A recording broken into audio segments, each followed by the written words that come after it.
We got exciting news today, don't we? Something We to do. with the Xbox and Sega.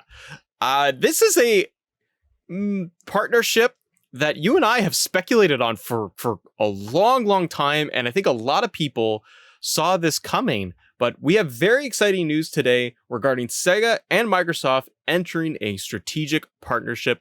This article we are reading is associated with the blog post from Microsoft themselves, but we are taking this bit of info from our good pals over at Lords of Gaming and over on their website. Go check it out. The link will be in the description below. The article reads, rumors of Microsoft acquiring Sega have been floating around for many years at this point. Even before Microsoft began massively expanding their first-party studios over the past few years, the history behind Sega and the Xbox brand is quite well known. Especially back in the early days of the original Xbox, which saw incredible games from Sega, as Sega reorganized from a console manufacturer to a publisher. While that acquisition has never surfaced, a new partnership has been formed between Sega and Microsoft that might present an interesting future for games on Xbox. So Sega is focusing in on cloud technology. So today, via the blog post, the article continues, from Sega, it was revealed that the company is exploring a strategic alliance to create new strategic titles, while also attempting to establish the next generation step in the company's development process. So Sega is looking to leverage a relationship with Microsoft in order to build games focused around the Azure cloud servers. While we have heard plenty of rumors about cloud-based gaming, we haven't seen many examples of a game being built around the technology, though many companies seem incredibly interested in pursuing this technology. It might be the next big step over in gaming in the next decade. We're going to pause there for a second, Court, and then I'll read through the blog post piece, the quote from there. But what's your take on this, just initial thoughts of Sega and Microsoft with their partnership and the focus around cloud-based gaming? Well, I think it has a lot.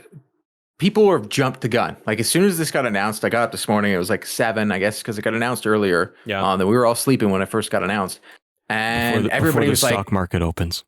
Yeah, well, very good idea. Everybody lost their minds, and everybody was like, Sega acquired. Now they're doing a partnership. Now, I want people to temper those expectations, because Microsoft and Sony have formed similar partnerships for their cloud-based service. But I feel the difference here is there is no way that Microsoft could have leveraged with Sony, hey, let's put some of your games on us, because we know that's not going to happen. I'm hoping that maybe, just maybe, there was some leveraging, like we probably think Sony did with the whole Spider-Man thing, and how Spider-Man's in all the video games only on the console. Right. That we're going to get, not exclusivity, because I don't think it needs it. No. I just think we're going to get more Sega properties on Xbox Game Pass.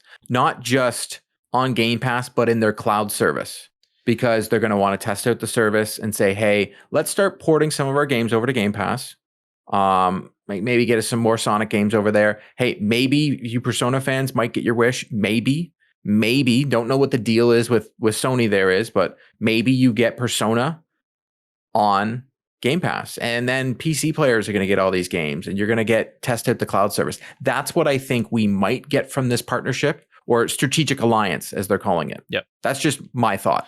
I agree with you. I think that we've talked about them with Microsoft and Xbox doing more studio acquisitions, and that's always kind of been the rumor. I think with Sega, we've always kind of talked about not necessarily an acquisition, but to this level of more of a partnership deal and going down that path. And we may see that with future studios too. I think one thing that, I don't have the numbers in front of me, but I think with Sega having so many titles already on Game Pass, from the Sonic games to the Yakuza collection is on Game Pass as well.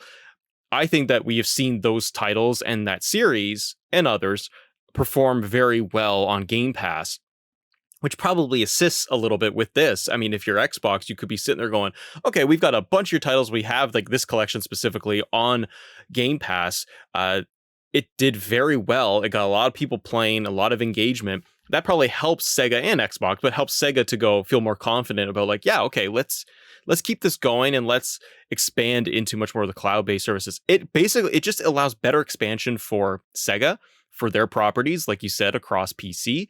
And it's great for Xbox to be able to expand the cloud-based gaming market, which is something that PlayStation is not really focus. I wonder how that's going to look in a couple of years, really, to be honest, how cloud-based gaming, when we talk about like new tech for games, what's the next generation look like? What's the big changes we're going to see? I think So, cloud-based gaming is going to be, it's being able to play everywhere. And PlayStation doesn't seem eager for that. so right now, there is the whole Yakuza series, the Alien Isolations, I guess is a Sega property. Mhm. There is no Sonic on Game Pass. Oh, I'm sorry. So, I thought they had them there no, no, before. no, no. You're not the only one who says this. The amount of times I hear people say, well, Sonic's on Game Pass. Well, I just looked it up. It's just the Yakuza series right now, and some other titles. Humankind on PC, Alien Isolation, but Sonic isn't there. So this, to me, because we continue to say, hey, they need a game for kids. Yeah. Yeah. This could be that way of getting that game. This could be that partnership deal, like, because it could be hey, this is what we're selling to Sony for, to be on our cloud service, but hey, we'll cut you less of a fee here if you put some of your games on our service. Now, it doesn't hurt them to do so. It saves them money. So this is where I think we could see that partnership be different, where we're going to get different titles on this service. And it also mentions in the article, I'm sure you're going to go, there's a game they're making together that's going to be an Xbox exclusive. So let's continue on, because we have the actual quote for the press release here. For CEO Sega Yukio Tsujino seemed upbeat and optimistic, the article says, about Sega's future with this technology, even mentioning that Sega is looking to leverage this technology in order to build a, quote, super game initiative with a mix of cloud technology and top-of-the-line tools and technology to achieve the company's development goals. That's interesting, too, because you're getting Xbox and Microsoft being able to say, here, Sega, use our cloud-based technology. You want to build a super game, a mega game? You want to build the next generation of a title? Here's our platform. Here's our tools and resources. And Microsoft going down that path for developers to be able to say, use our platform, use Game Pass. Well, we can be able, if we partner together, you can have more access to cloud-based technologies and tools. And having Microsoft as your resource and toolbox, that's huge. And I think that's what also helps with a lot of developers when we see them going over to Xbox side and become either partners or exclusive deals with Xbox, and gamers looking at it going, well, why are they doing that? Or Xbox and Microsoft are gobbling up all these studios and it's not fair. And you go, you got to look at the other side too, right? Sega's huge, but it's allowing them to expand even further. From a business perspective, it just makes sense for both parties. Everyone's going to win, and ultimately gamers are going to win. The quote does save this for the actual announcement. Quote, we are very pleased to announce today that we are considering a strategic alliance with Microsoft to help develop Sega's new super game initiative, as well as build a next generation game development environment. By considering a strategic partnership with Microsoft, we seek to further advance our game development so that our titles can be enjoyed by fans all over the world. In this regard, we aim to build an alliance that utilizes both Sega's powerful game development capabilities and Microsoft's cutting-edge technology and development environment. So yeah. But like I said, I want to preface by saying, like, they have a same alliance formed with Sony. Just recently, they formed an alliance for the cloud-based service because Microsoft has this technology. And it's working, and it's better than most. It's better than the Gaikai service that Sony had. So I just think it's going to be a different back-end deal. With Sony, we knew there was no, hey, Sony first-party games are coming to Xbox, but mind you, they're all coming to PC now, so people can get over that one. But I think you're going to see some Sega titles. And I do think, because this super game has also been announced on earnings calls, they've talked about it on futures. There's things with the title super game. So super game could be just and we'll see. This is just speculation. I'm not talking out of facts. It could be not just what they're talking about. It could be an actual game that's coming to the Xbox. Let us know what you guys think. Check out the article over at Iron Lord's podcast, ironlordsgaming.net.